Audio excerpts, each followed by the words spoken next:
in questions. And what we want to do is make sure we get some of buyers' most important questions answered for them.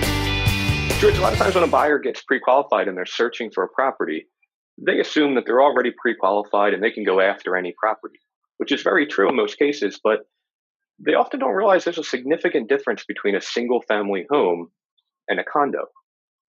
What differences may they run into when they're going through their loan approval process? Well, a single family home, Adam, is very easy to finance when it comes right down to the fact that there's no connected home to it. There's no one else that we have to worry about in the transaction. And typically, there's no other additional fees or HOAs that a borrower has to be associated with. It's not to say that if they did purchase a home that's in a planned unit development, there wouldn't be ancillary fees. But with regards to typical single family homes, not only are the interest rates the most competitive, but there's usually less red tape. And a condo can have a much more different way of being looked at from a lender's perspective. And I think it's important that buyers understand that. Many condos, of course, a condo is something that's attached to other units, whether it's 2 units that are typical down in Ocean City, or if it's a 12 or 24 or even 100 units in a building down in Ocean City. A lot of times people don't understand why they can or couldn't finance that property using typical financing methods. And the key is that we as lenders have to verify that a condominium is insurable first by Fannie Mae or Freddie Mac, but also something that's worth the risk of a lender's time. Many condos will have to send out a question and answer form that the condo association sends back to us.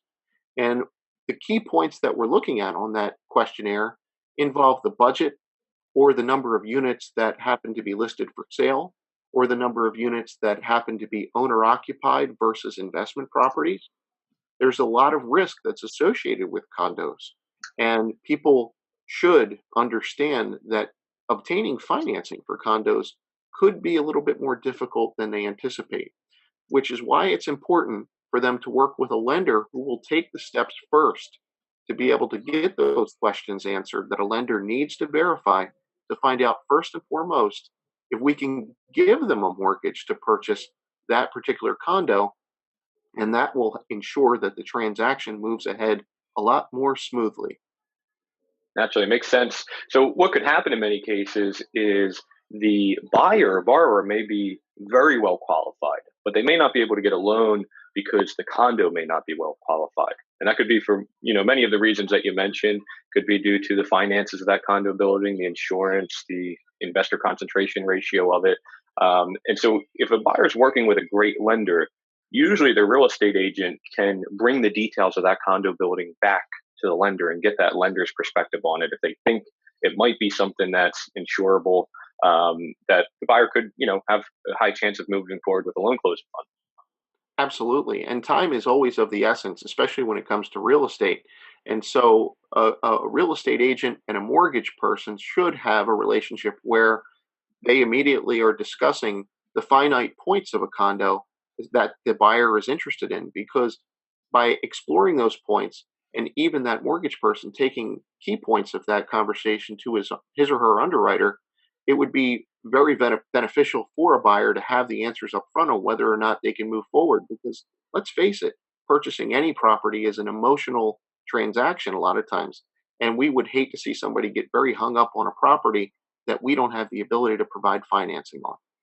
Yeah, and that's what we hate to see too. And we hate to see when a buyer feels as if it may be their fault, when in reality, it has nothing to do with the buyer. It's just the condo building itself that is not insurable, as you mentioned, by the investor of the lender, correct? Exactly. Sure. So that brings up a good point. When you talk about a condo building needs to be insurable by the investor, is that when we often hear about a non-warrantable condo, if something's warrantable or not, is that the same as the investor insuring it? Exactly. When a condo community or building is non-warrantable, it simply means that it doesn't meet Fannie Mae's or Freddie Mac's criteria. George Kemble here from Allied Mortgage. George, can you just tell us a little bit about who you are, what your company does, and what you represent? Absolutely. Thanks for having me today, Adam. As you said, I'm George Kemble. I'm a mortgage banker with Allied Mortgage Group. I've worked for Allied now going on 7 years, and I've been in the mortgage profession now for 23 years. So I'm not just somebody that came into the business recently or during an uptick in business. I've seen the ups and downs, the goods and bads of business, and currently we're in a fantastic market. So when you wake up every day and you do what I do, and you feel like you're making a difference in people's lives, it really is a good feeling. And every day I get to experience that. Terrific. Now, George, if somebody needs to get a hold of you, what's the best way for them to reach out? Well, the two best ways to get in touch with me is always first my cell phone.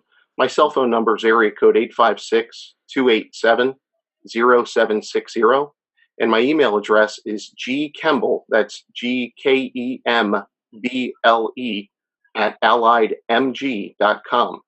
And people can feel free to call at any time. I work from 8 a.m. until 9 p.m. every single day. That includes weekends because Fantastic. a lot of people go out and look for homes on the weekends. And if they want to put in an offer, they should know that their mortgage person is standing by waiting to help them.